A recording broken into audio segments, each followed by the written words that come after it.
మన వాళ్ళకి ఆల్రెడీ చెప్పాను, వచ్చే వారం ఒక్క బ్యాగ్ పంపిస్తున్నారు. ఈసారి కూడా గెలుస్తున్నాం కదా. మీరు ఇంకొంచెం బాగా చూసుకుంటే ఫుల్ మెజారిటీతో గెలిచేయచ్చు. ఏం రా సపోర్ట్ చేయండి.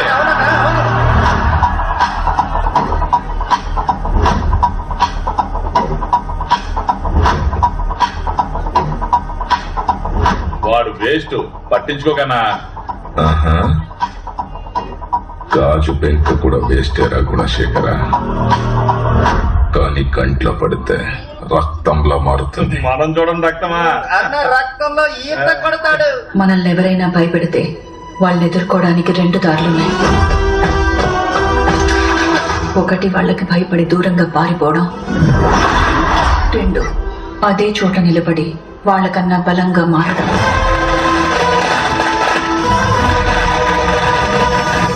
ఇప్పుడు నువ్వే దారిలో వెళ్లాలో నువ్వే నిర్ణయించుకోవాలి.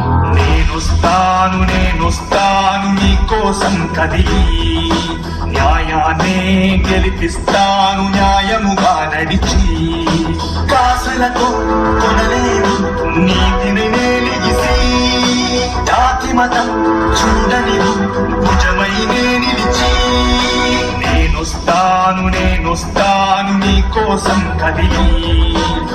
ఇప్పుడు నువ్వే దారిలో వెళ్లాలో నువ్వే నిర్ణయించుకోవాలి.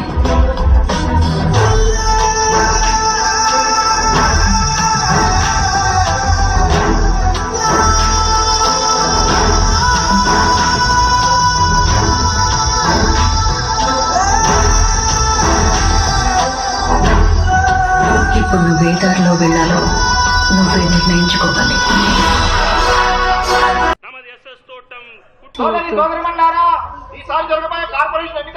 అమ్మా, మా ట్యూషన్ మాస్టర్ పెన్ను గుర్తుతో ఎలక్షన్ లో పోటీ చేస్తున్నారు. అతనికే ఓటేయాలి. ఎలక్షన్ నిలబడుతుంది.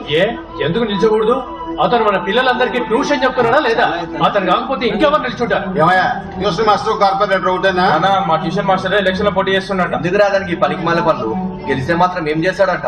అందరూ బీగుడు కాలే. చల్, ఈ సంవత్సరంకి వెళ్ళి మా అందరికి ఓట్లు వస్తున్నాయి, మేము మా మాస్టర్ కి ఓటేస్తాం. అరే, మన పిల్లల్ని చదివించి దారికి తీసుకొచ్చాడు, అట్లాంటిది మన ఏరియా డెవలప్ చేయలేడా? నేను ఆయనకే ఓటేస్తా. ట్యూషన్ మాస్టర్ ఎలక్షన్ లో నిలబడుతున్నట్ట.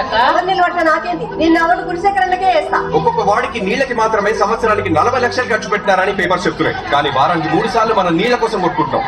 ఇది ఒక వాటర్ ట్యాంక్, పోయిన సంవత్సరం పెట్టారు. దీని రేట్ ఎంతో తెలుసా? ఎంత? ఈ ట్యాంక్ కి సిమెంట్ కి ఓ 2 లక్షల దాకా అయి ఉంటది. ఒక 2 లక్షల ట్యాంక్ కి 7 లక్షల లెక్క చూపిస్తున్నారు. ఈ ఏరియాలో మటుకే 24 వాటర్ ట్యాంకులు ఉన్నాయి. మనకి తెలియకుండానే మన వెనక ఎంత దోచుకుంటున్నారో తెలుస్తుందా? ఏందన్నా ఇంత డబ్బు? ప్రెసిడెంట్ ఎలక్షన్ లో ఖర్చు పెట్టి నీకు పంపించిండు. నా ఖర్చులకి 30%, మిగతావన్నీ నా కోసం నీళ్ళలా ఖర్చు పెట్టండి. ఖర్చు పెట్టి నన్ను గెలిపించాలే. ఇంకో 20 నాకు కావాలి. ఇవ్వు అన్నా, ఈడ తక్కువ అవుతుంది, ఆడ ఎక్కువ అవుతుంది. ఈ సంచి పెద్దదిరా, అత్తం నీ నోరు లెక్క. పోలీసు శాఖ వారి విజ్ఞప్తి, ఎన్నికల సందర్భంగా పార్టీల వాళ్ళు డబ్బు చూపించి ఓట్ల కోసం ప్రలోభ పెట్టగలరు. ఓటు కోసం డబ్బులు ఇవ్వడం, తీసుకోవడం చట్టరీత్యా నేరం. మీ ఓటు చాలా అమూల్యమైనది, దాన్ని అమ్ముకోవద్దు. పిడికిల్ గుర్తు కోటే, పిడికిల్ గుర్తు.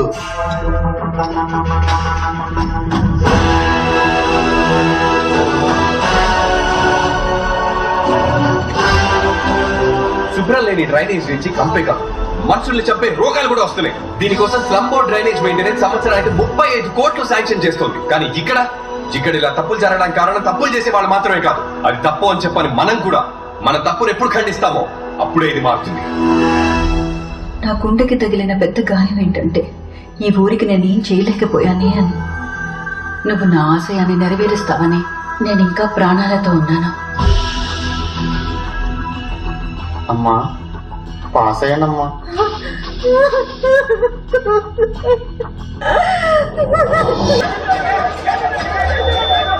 తొలి రౌండ్ పూర్తయ్యేసరికి పబ్లిక్ పార్టీ అభ్యర్థి గుణశేఖర్ కి 7,201 ఓట్లు, జనబలం పార్టీ అభ్యర్థి మినల్ కుమార్ కి 6,631 ఓట్లు, ఇండిపెండెంట్ అభ్యర్థి విజయరాఘవన్ కి 2,567. ఏమ్మా, అడిగేది నిన్నే. మా అన్న మిన్నల్ కుమార్ కి ఇంకా ఓట్లు రావాలి. ఏం చేయాలి? రెండవ రౌండ్ పూర్తయ్యేసరికి గుణశేఖర్ 10,341, మిన్నల్ కుమార్ 11,060, విజయరాఘవన్ 7,241.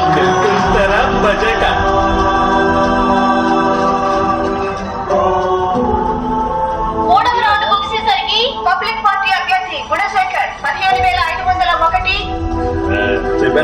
అదిరింది లెక్క. బెడ్రూమ్ పార్టీ అభ్యర్థి మిన్నల్ కుమార్ 11,171, ఇండిపెండెంట్ అభ్యర్థి విజయ రాఘవన్ 15,508.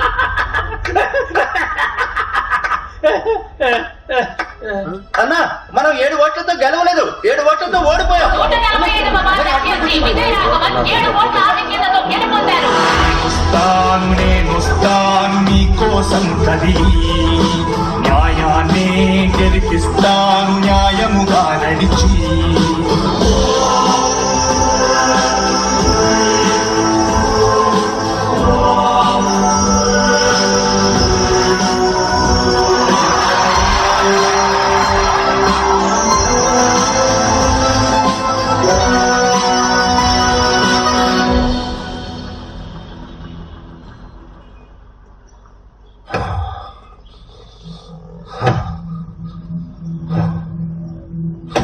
రేయ్, నీకే గట్లుంటే నేను చచ్చిపోయి ఉండాలి. వచ్చావు కదా ఇందాక, అదే నీ టైం బాగుండి దేవుడి దేవుడు బతికిపోయావు. మోస్కాడు కాలేజీకి వచ్చిన రోజు నుంచి లొల్లి షురు అయిందన్న. వచ్చిన మొదటి రోజే సూరన్నతో లొల్లి పెట్టుకున్నాడన్న. సూరిగాడిని కొట్టాడని సూరిక నాకు చెప్పి వాడిని కొట్టి కాలంలో పడేశారు. జనాలు వాడి మీద జాలి చూపించారు. అలా కొట్టచ్చేస్తాను. రేయ్, గట్లయితే నీ ఓడిపోనికి మొదటి కారణం మీరేరా? నువ్వు ఒక న్యూస్ ని టీవీలో వేయించడానికి పర్మిషన్ తీసుకో అన్నా, నేను చూసుకుంటా. ఏం న్యూస్? సిటీలో పట్ట పగలే ఓ కార్పొరేటర్ దారుణ హత్య. శత్రువు మనల్ని ఎదిరించి ఓడించేలోపే శత్రువుని మన గుప్పెట్లో పెట్టుకొని మనం మన గమ్యాన్ని చేరుకోవాలి. కానీ దానికన్నా ముఖ్యం మన శత్రువెవరో ముందు తెలుసుకోవాలి. ఏ వార్డ్ లో కూడా నాకు నా పార్టీకి తెలియకుండా ఒక్కటి కూడా శాంక్షన్ ఇవ్వకూడదు. బాగున్నావమ్మా? సార్, ఆ 145వ వార్డు కార్పొరేటర్ కాల్ మీద కాల్ చేస్తున్నాడు. అన్నా ఏంటన్నా ఇది? ఆ ఇండిపెండెంట్ క్యాండిడేట్ మీకెందుకు కాల్ చేస్తున్నాడు? సార్, నేను విజయ రాఘవన్ని, 145వ వార్డు కార్పొరేటర్ ని. ఇండిపెండెంట్ గా గెలిచిన మీ సపోర్ట్ లేని ఏది జరగదు సార్. మీ బ్లెస్సింగ్స్ కోసం కాల్ చేశాను. రాజకీయాల్లో మీరే నాకు రోల్ మోడల్ సార్. మీ సపోర్ట్ నాకు ఎప్పుడు కావాలి సార్. మీరే నా ఇన్స్పిరేషన్. మీతో ఎప్పుడు టచ్ లో ఉంటాను సార్. మీరే నాకు గైడ్ చేయాల్సిందే.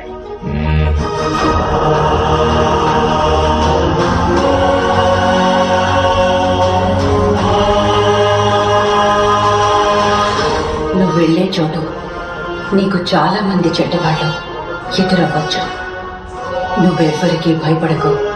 ఎంతమంది చెడ్డవాళ్ళున్నా వాళ్ళ మధ్యలో నువ్వు మంచివాడిలా ఉండు. ఎందుకంటే చెడ్డవాడు ఈ లోకాన్ని మాత్రమే గెలుస్తాడు, కానీ మంచివాడు ఆ చెడ్డవాడిని కూడా గెలుస్తాడు.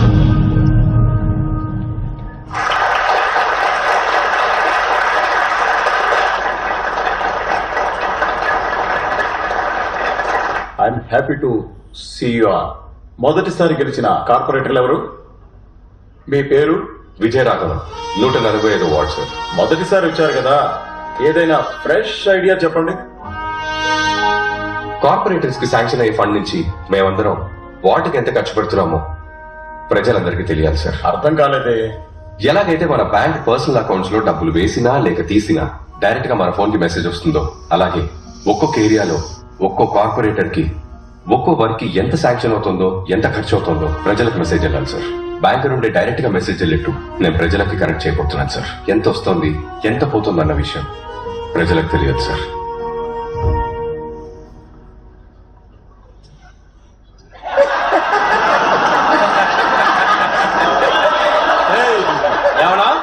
అందరికి ఓపెన్ గా చెప్తావా? అందరం అందరి దగ్గర ఓపెన్ చేసుకుంటూ వెళ్ళామనుకో, అందరం క్లోజ్ అయిపోతాం.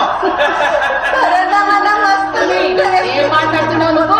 దిమాకుంటే మాట్లాడుతున్నావా? కూసో కూసో. కూర్చోండి కూర్చోండి, గొడవ చేయకుండా కూర్చోండి. కొత్త కదా, అట్లానే ఉంటది. ఏంటి కామెడీ చేస్తున్నారా? గవర్నమెంట్ ఎంత శాంక్షన్ చేసిందో, ఎంత ఖర్చు అయిందో, ఎంత మిగిలిందో ప్రజలకు ఎలా చెప్తారు మీరు? అదంతా పెద్ద ప్రాసెస్. ఈ హెల్ప్ మీరు చేశారంటే మీరు చాలా పెద్ద విజయం సాధించినట్టే. మా ప్రజల గుండెల్లో ఎప్పటికీ అలా నిలిచిపోతారు సార్. ఇలాంటి వేస్ట్ మాటలనే ఇంకెవరికైనా చెప్పండి. మీరు చెప్పినవన్నీ చేయాలంటే మేయర్ గారి approval, corporation commissioner approval, zonal chairman approval కావాలి. అయ్య బాబాయ్, చెప్పడానికి అలుపు చేసింది చూసారు మీరు? సార్, ఇతని పేరు కుటుంబరావు. 144, 145, 146 ఈ 3 వార్డులకు రోడ్స్ లైట్స్ కాంట్రాక్టర్. ఇతని పేరు చలంగారు, చెత్త డ్రైనేజ్ కాంట్రాక్టర్. ఇతని పేరు పురుషోత్తం సార్, నీళ్ల కాంట్రాక్టర్. వీళ్ళ ముగ్గురు మీకు right hand, back hand, left hand అయితే కరెక్ట్ గా ఉంటుంది సార్. సార్కి నేను చెప్పేది అర్థమైంది అనుకుంటా, కష్టపడకుండా సంపాదించుకోవచ్చు. మిస్టర్ కుటుంబరావు, మన ఈ వార్డులో మొత్తం 5 వీధులు ఉన్నాయి. 150 మీటర్ల రోడ్డు వేయాలి. ఎంత వర్షం వచ్చినా వచ్చే 10 years వరకు స్ట్రాంగ్ గా ఉండాలి. ఇక్కడ యాక్చువల్లీ 42 కరెంట్ స్తంభాలు ఉండాలి, కానీ ఉన్నవి 27. అందులో 9 పని చేయట్లేదు. ఇక నుండి 6 నుండి 7 లోపలే చెత్త క్లీన్ చేశారు. స్కూల్ పిల్లలు లేచి స్కూల్ కి బయలుదేరే లోపలే ఈ పని అయిపోవాలి.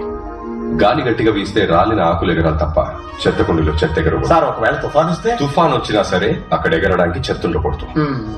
మిస్టర్ పురుషోత్తం, వారానికి 4 వాటర్ ట్యాంకులు రావాలి, కానీ 2 వస్తున్నాయి. ఇంతకు ముందు సంగతి నాకు అనవసరం, కానీ ఇప్పటి నుంచి వారానికి 4 వాటర్ ట్యాంకులు రావాలి. నేను ఇప్పుడు చెప్పిన దానికి బడ్జెట్ ఎంత అవుతుందో రిలాక్స్డ్ గా వర్కౌట్ చేసి చెప్పాను. దానికి ఎందుకన్నా వర్కౌట్ చేసుడు? రోడ్ లెక్కలతో చెప్పవచ్చు. రోడ్ నీకు ఒక 5 అవుతుందన్నా, మీకు నాకు మన ఏరియా వాళ్ళకి ఓ 4 వేసుకోండి. తర్వాత పోలీస్ స్టేషన్, కార్పొరేషన్ కమిషన్ అని ఓ 3 పెట్టుకోండి. మొత్తంగా ఓ 12 లక్షలు అవుతుంది. ఇక స్ట్రీట్ లైట్లు ఒకటి 42 రూపాయలు, 80 వేసుకోవచ్చు మనం. అట్లాగే వారానికి 4 బల్బులు పోయినాయి అని మనం నొక్కేచానా, ఇంకా వైర్లు పోయినాయి అయిపోయినాయి అని చెప్పి సంవత్సరానికి ఎట్లా లేదన్నా 4 లక్షలు నొక్కేచానా. ఒక ట్యాంకర్ 1500 రూపాయలు కాంట్రాక్టర్ కి ఇచ్చేస్తే 2500 సంపాదించవచ్చు. ఈ సెటప్ అంతా కలిపి 12 లక్షలు వస్తాయి. మనం 15 రౌండ్ చేద్దాం. సార్, ఈ చేతదంతా మనం డిసైడ్ చేసేది సార్. ఉన్న చేతని లేదని చెప్పొచ్చు, లేని చేతని ఉండదని చెప్పొచ్చు, అంతా మనం చెప్పేదే సార్. వీళ్ళలా కాదు నా డిపార్ట్మెంట్. బడ్జెట్ ఇంత అని చెప్పండి సార్, సాలిడ్గా 30% ఇస్తాం మీకు. అయితే మిస్టర్ కుటుంబరావు, రోడ్డుకు ఒక 5, లైట్కి ఒక 2 లక్షలు. మిస్టర్ పురుషోత్తం, మీకు ఒక ట్యాంక్ కి 1500 ఇస్తున్నాను. దీని ప్రకారంగా వర్కౌట్ చేయండి. ఎక్స్ట్రా ఏమన్నా అయితే అఫీషియల్ గా చూస్తున్నాం. చెత్త నువ్వు డిసైడ్ చేసేది, నేను డిసైడ్ చేసేది కాదు. గవర్నమెంట్ ఎంత అమౌంట్ శాంక్షన్ చేసిందో ఆ అమౌంట్ లోనే పని అయిపోవాలి. ఇందులో కమిషన్లు కూడా కుదరదు, ఇంకా మాకేం మిగులుతుందన్నా. మీరు న్యాయంగా పనిచేస్తే మీ ముగ్గురికి న్యాయంగా లాభం వస్తుంది. సార్ ఏంటి సార్ కామెడీ చేస్తున్నారా? ఏంటిది అంత కొత్తగా మాట్లాడుతున్నాడు? ఈ ఏరియాలో 10-15 ఏళ్ళగా మేము గీ లెక్కలోనే పనిచేస్తున్నాం తెలుసా. మీకు మాకు మధ్యలో చాలా మంది ఉంటారు. వాళ్ళ గనుక కోపం వస్తే ఏమైతుందో ఎరకనా? అరే మంచి ఏరియానా, బాగా సంపాదించుకో, టక్క శాంక్షన్ అయితే ఇడా. నేను చెప్పిందే బడ్జెట్. మీ వల్ల అవుతుందా లేదా చెప్పండి, లేదా నేను చూసుకుంటాను. ఏమంటారు? ఇంకా ఒకే వారంలో నేను ఏ చేంజ్ అయితే కోరుకుంటున్నానో అది నా కళ్ళకు